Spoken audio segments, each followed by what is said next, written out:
Hola, ¿cómo están? Comenzamos a revisar lo que ha ocurrido en los últimos días en los mercados financieros. Damos inicio a una nueva revisión semanal de los mercados, siempre mirando lo que pasa en las bolsas, que siguen en buen pie, a pesar de algunas diferencias que vamos a conversar en el día de hoy. El cobre y el dólar, que se mantienen bastante estables las últimas semanas, y muy importante, nos vamos a detener un ratito en entender el por qué han caído de manera importante, quizás no tanto, pero igual ha llamado la atención a muchos la caída en el último tiempo de los multifondos. Así que vamos a hablar de eso también, detenernos en un par de conceptos que son relevantes para entender el por qué están cayendo precisamente los multifondos. Y por supuesto, hablar de lo que podemos esperar de cara a las próximas semanas. Bien, la última semana, en estos últimos días, los principales índices de Wall Street, Dow Jones y Standard & Poor's 500, vuelven a subir cerca de máximos históricos nuevamente. Siguen en bastante buen pie. Lo que sigue corrigiendo es el Nasdaq 100. Y ahí hemos visto en varias tecnológicas caídas importantes en los últimos días. Pero como el conjunto de la bolsa, Dow Jones y Standard & Poor's 500 suben, el índice VIX, el índice del miedo, vuelve a caer en torno a un 10%. El Bitcoin sigue bastante estable en la última semana. Se conoce la noticia ya que definitivamente se pueden comprar autos Tesla con el Bitcoin. Eso impulsó un poquito a esta criptomoneda, pero de todas formas sigue en una fase correctiva en los últimos días. Y los commodities viven una semana de debilidad, a pesar del repunte del petróleo. Vamos a hablar un poquito de eso. De todas formas, cierra la semana cayendo levemente el petróleo 1,1%, el oro menos 0,6% y el cobre menos 0,8%. Como hablamos recién, las bolsas en general subiendo, todo mayoritariamente verde, pero algunas tecnológicas cayendo, como por ejemplo Amazon, nuevamente Tesla cayendo más de un 5%, Google prácticamente estable y se recuperan Microsoft y Apple. En general, el resto del mercado muy verde, muy positivo, y eso da cuenta de los cambios que hemos visto en los últimos días en las bolsas norteamericanas, en los índices norteamericanos, que vamos a hablar de eso también en el día de hoy. Y en este momento, las bolsas a nivel global se encuentran muy cerca de máximos históricos. Y por ahí alguien me preguntaba, ¿cómo se entiende que las bolsas estén prácticamente en máximos y los multifondos estén cayendo? Vamos a hablar de eso más adelante. Pero lo que podemos apreciar todavía es que las bolsas siguen en muy buen pie. Estamos en una fase de consolidación en donde el mercado se ha tendido a estabilizar, a lateralizar después de alcanzar máximos y sigue muy pegadito a esos máximos. Así que por ese motivo todo sigue bastante estable y con buenas perspectivas a futuro. Las cifras económicas siguen saliendo positivas, el mundo se sigue vacunando, más allá de los confinamientos de corto plazo, las bolsas siempre miran más allá del corto plazo y por lo tanto, lo que sabemos por la experiencia de Israel es que a la medida que se siga vacunando a la gente en el mundo, vamos a seguir saliendo de esta incertidumbre, de esta crisis que ha sido tan terrible y que en los últimos días nos ha vuelto a confinar a gran parte del país en Chile y específicamente a la región metropolitana. Y bueno, esta es una imagen que se ha repetido en Investing. Ahí tenemos a Jerome Powell lanzando billetes, lanzando dinero, y ahí aparece el operador de Wall Street mirando con mucha atención este típico meme que sabemos, muchos de ustedes lo han visto, de este joven que mira a una chica que va caminando y al lado su novia, lo mira con bastante... con no mucha felicidad. Y ahí están los osos, que es el mercado bajista que se esperaba que pudiera caer y que no ha pasado. No hemos visto una gran corrección, no hemos visto una gran caída. Y por lo tanto, el mercado sigue celebrando las medidas de estímulo, las medidas de expansión monetaria de la Reserva Federal, y eso en relación a lo que ha hecho Jerome Powell con sus últimas declaraciones en lo más reciente.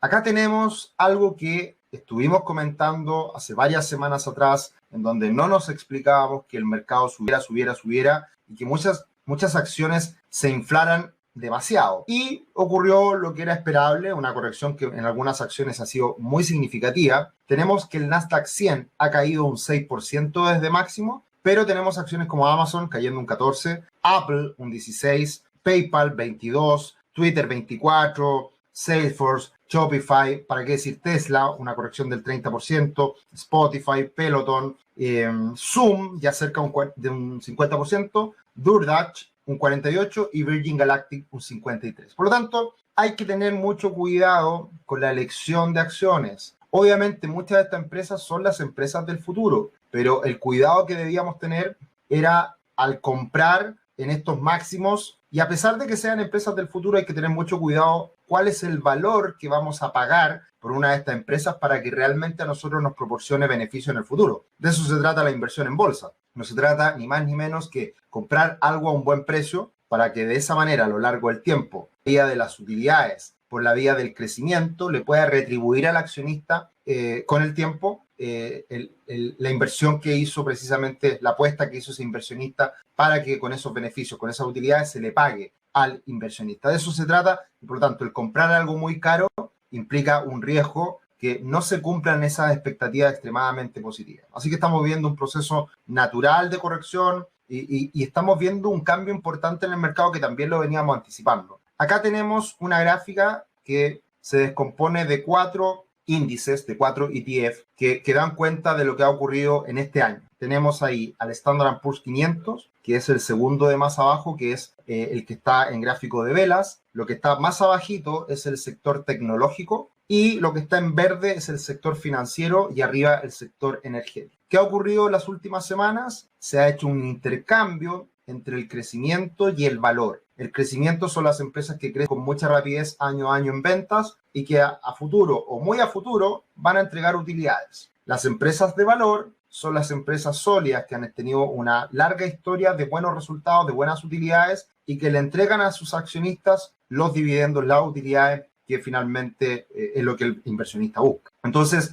hemos visto ya varios años en que las acciones de crecimiento, particularmente las acciones tecnológicas, han crecido muy rápidamente, han tenido muy buenos resultados en bolsa versus las acciones de valor. Eso ha cambiado en las últimas semanas, eso ha cambiado este año. Y hoy en día las acciones de valor, como el sector financiero y el sector energético, han estado teniendo un mejor comportamiento versus la bolsa como conjunto y especialmente las acciones tecnológicas. Eso ya lo veníamos comentando hace mucho tiempo atrás, los webinars y en esta revisión semanal de los mercados, y es un poquito lo que ha estado pasando en el último tiempo. Seguimos mirando muy de cerca lo que pasa con la tasa del bono de 10 años de Estados Unidos, de llegar a superar el 0.70, corrigió a 1.60, una buena caída, pero nuevamente ya estamos en 1.67. Ese rectángulo que vemos en la izquierda es el rectángulo de referencia en donde creemos se va a estabilizar esta tasa del bono de 10 años en Estados Unidos. Ahora hay que tener muy en cuenta, y anticipándolo a lo que vamos a hablar más adelante, los multifondos, esta alza en la tasa de interés ha generado grandes pérdidas para la renta fija. Y eso es lo que está afectando hoy día precisamente a los multifondos, que son bastante más diversificados. Otra noticia importante la última semana, esto que ocurre en el canal de Suez, este barco, este carguero que queda ahí cruzado y no deja pasar a nadie. Ahí podemos ver todas las naves que están imposibilitadas de pasar por ahí. Y esto ha generado un impulso importante en el precio del petróleo. Se dice que van a aumentar las tarifas, se habla y se critica el hecho de el excesivo comercio a nivel internacional y que dependemos mucho de otros países de exportación e importaciones, y precisamente esto está generando ahí un problemita que ha impulsado el precio del petróleo. El petróleo venía cayendo con fuerza previamente y se vuelve a recuperar. De hecho, las expectativas de inflación hacia el futuro, que son un aspecto importante para poder entender cómo se comportan las tasas, han aumentado mucho en el último tiempo y muy relacionado al incremento del precio del petróleo. Acá está el precio del petróleo WTI, el contado, el que se transa actualmente. Hoy en día el precio del petróleo también está en una banda entre los $50 por abajo y $66 por arriba, que fue la banda previa a la pandemia. Por lo tanto, se está estabilizando precisamente en este rango y es muy similar a lo que estamos viendo en el comportamiento del petróleo respecto a las tasas de interés. Entonces, es muy importante entender cómo se va a seguir moviendo el petróleo a futuro para ver cómo impacta en la inflación y luego cómo impacta en las tasas de interés. Así que son los instrumentos financieros que vamos a seguir mirando semana a semana en esta revisión semanal de los mercados. Como siempre, los dejamos cordialmente invitados a que nos sigan en YouTube, que se suscriban a nuestro canal, Rubix. Estamos muy contentos, siempre muchos agradecimientos del público que nos ve, muchas visualizaciones, muchos me gusta, estamos contentos y bueno, estamos haciendo esto con mucho cariño y esperamos que les siga sirviendo y les permita también ayudar a su toma de decisiones en las inversiones, ya sea comprando acciones, fondos mutuos, multifondos, lo que sea. Bien, y también que nos sigan, por supuesto, en Instagram, en Twitter, @cetricio, @rubixcl, para que nos acompañen también este mundo de las finanzas personales, de las inversiones, que nos encanta poder compartir estos conocimientos y que se sigan sumando a nuestra comunidad. Bien, Pasando al cobre y el dólar, el cobre sigue también en una situación bastante estable, no se ha movido mucho entre los $4, los $4.10, está ahí todavía en esa fase de consolidación también, como en otros instrumentos, una pequeña corrección, tomándose un respiro, tomándose un descanso para eventualmente en el futuro seguir subiendo. Por este lado no ha cambiado mucho el panorama. Lo que sí ha variado un poquito en los últimos días es que el dólar en el mundo sigue ganando terreno y una situación interesante desde el punto de vista técnico, desde el punto de vista del comportamiento de los precios, es que el dólar index estaría rompiendo los máximos de hace algunos días atrás. Y mientras siga rompiendo máximos de corto plazo el dólar index, todavía tiene espacio para seguir subiendo. Por lo tanto, es esperable que si el dólar sube a nivel global, vamos a tener una caída en las materias primas o una corrección mayor, y también los mercados emergentes se van a ver más afectados. Así que muy importante lo que siga ocurriendo con el dólar index. Y en ese sentido, el dólar en Chile se recuperó, subió un poquito esta semana y sigue en este rango con algo más de interés por seguir subiendo en el corto plazo para ir a buscar los 7.40, 7.50 eventualmente. Esta semana una noticia muy importante fue que la clasificadora de riesgo Standard & Poor's le rebajó la clasificación a Chile, lo que va en línea con lo que también venimos diciendo hace mucho tiempo atrás, en que el déficit fiscal, mayor gasto y mucha incertidumbre que se ha ido dando en Chile le está afectando a su clasificación de riesgo. Y esa clasificación de riesgo, si se ve mermada, si se ve afectada, termina impactando las tasas de interés, que vamos a verlo más adelante precisamente, la renta fija. Muy interesante, ahora cambiamos de gráfico respecto a las semanas anteriores, ahora comparamos el dólar con el comportamiento del dólar real. Y esto es muy importante porque el dólar en peak de la pandemia de 880 pesos ha caído a los 730 pesos. Una caída bien importante que muchos no esperaban, pero sin duda que ha sido posible esta caída del dólar porque el cobre se ha recuperado mucho, porque en Chile hoy en día existen mejores expectativas que otros países, especialmente que Brasil. Brasil lo está pasando pésimo hoy día con la pandemia, máximo de casos, Chile también, pero la gran diferencia es que Chile estamos vacunando y sabemos que en un par de meses más debiéramos estar mucho mejor. En Brasil no se sabe. Y por lo tanto, los máximos del dólar real en pandemia, estamos muy cerca de esos máximos del dólar real. ¿Qué significa esto? Que la brecha entre el dólar en Brasil y el dólar en Chile se ha ampliado. Y esto quiere decir que si a principios del año 2020 nos costaba un real 186 pesos chilenos, hoy en día un real nos cuesta 127 pesos chilenos. Por lo tanto, en términos comparativos, hoy día Chile, su moneda, está mucho mejor que Brasil. Hoy día si viajamos a Brasil nos sale mucho más barato y por lo tanto eso da cuenta de la depreciación de la moneda de Brasil versus la fortaleza de la moneda chilena. Y esto se sigue extendiendo en el tiempo. Chile sigue estando en mejor pie que todos los países de Sudamérica. Y eso inevitablemente también nos termina afectando a nosotros, porque si todo Sudamérica está mal, Chile de todas formas se ve afectado. Así que ese es un tema importante que hay que tener en cuenta, porque eso demuestra que Chile ha tenido una mejor perspectiva de parte del mundo hacia Chile, reflejado en la moneda, y también eso se manifiesta en la clasificación de riesgo, que a pesar de que disminuye en Chile, sigue teniendo Chile una mejor clasificación de riesgo que los otros países de la región. Y también las buenas perspectivas a futuro por la vacunación que estamos viviendo. Ahora, aterrizando en los multifondos, vemos grandes caídas la última semana. 2,8% los multifondos, siempre hay que entender que tiene como 2 días de rezago el comportamiento de los multifondos, estamos viendo los mercados. Multifondo C cayendo 1,7 y multifondo E cayendo un 0,9 en la última semana. Prácticamente todo perdiendo este año en términos reales. El único que se salva es el multifondo A, pero ha perdido mucho valor respecto a los máximos de este año. De hecho, todos los multifondos desde el máximo alcanzado están cayendo aproximadamente un 5%. Entonces, ¿cómo nos explicamos que si las bolsas están cerca de máximos, los multifondos están cayendo? Y además que el dólar ha estado más o menos estable en el último tiempo. Bueno, la explicación está acá. Los multifondos, cuando hablamos de los multifondos más riesgosos, de hecho, el multifondo A, que es el más riesgoso, no está invertido 100% en acciones. Cuando uno invierte en el multifondo A, no invierte 100% en acciones y menos en acciones norteamericanas solamente, sino que son acciones globales. Las acciones a nivel global están cerca de máximos, pero por una restricción en la normativa, el multifondo A puede invertir hasta un máximo de 80% en renta variable. Sí o sí, tiene que invertir a lo menos un 20% en renta fija. Y como la renta fija se ha visto tan castigada en los últimos días, eso termina afectando a un multifondo A, que es el más riesgoso de los multifondos en Chile. ¿Para qué decir un multifondo B, un multifondo C y un multifondo E que está prácticamente todo concentrado en renta fija? Entonces, el hecho de que la renta fija lo esté pasando mal en los últimos días, eso está afectando a el conjunto de multifondos en Chile y especialmente a los más conservadores.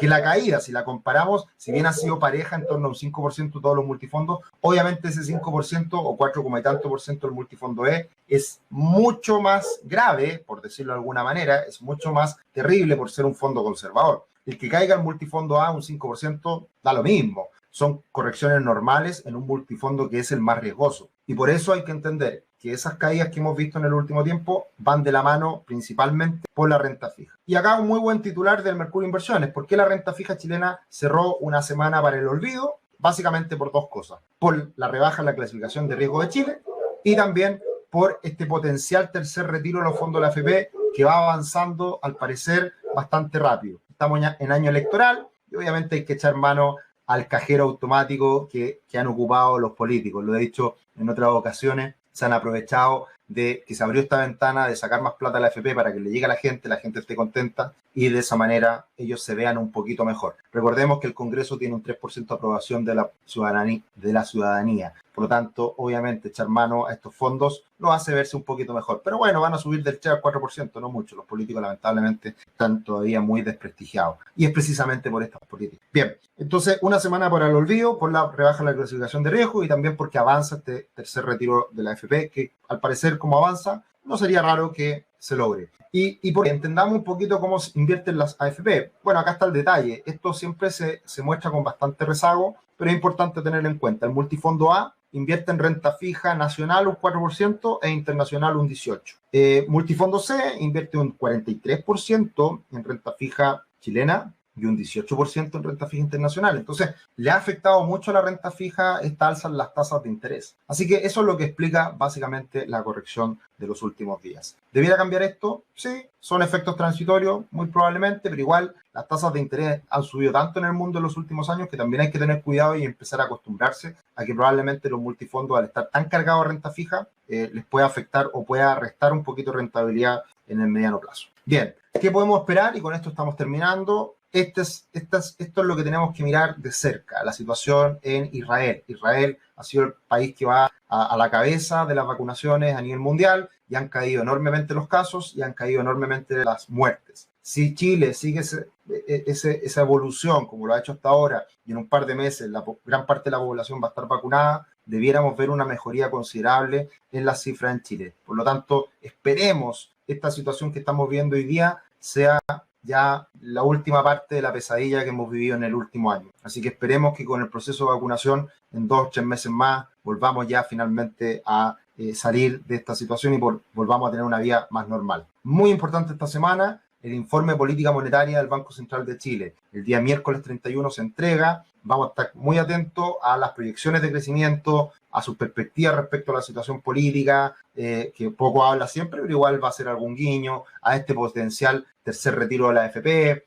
cómo se ve la inversión este año y muchas cosas más que van a ser muy importantes en este informe de política monetaria del Banco Central. Hay informe de política monetaria e informe de política monetaria. Algunas veces hay que mirarlo con tanta atención, creo que en este caso hay que mirarlo muy de cerca porque va a ser muy importante estas proyecciones. Y también a nivel internacional, bueno, todo el mundo tiene feriado el día viernes, Semana Santa, pero, por lo tanto, una semana corta para los mercados, pero de todas formas el viernes igual van a checar las cifras de empleo de Estados Unidos. Así que siempre hay que estar mirando de cerca lo que pasa con el empleo en Estados Unidos. Y también los PMI, los índices manufactureros de China y Estados Unidos esta semana, que pueden ser importantes también para seguir vigilando lo que ocurrirá en el futuro con las proyecciones económicas. Eso sería por esta semana. En los próximos días vamos a tener un webinar relacionado a la operación renta, que también comienza en pocos días más. Así que mucha información, mucho contenido como siempre. Síganos en redes sociales, súmense a nuestro canal de YouTube y un me gusta siempre lo agradecemos. Muchas gracias, que estén muy bien. Nos encontramos la próxima semana. Chao.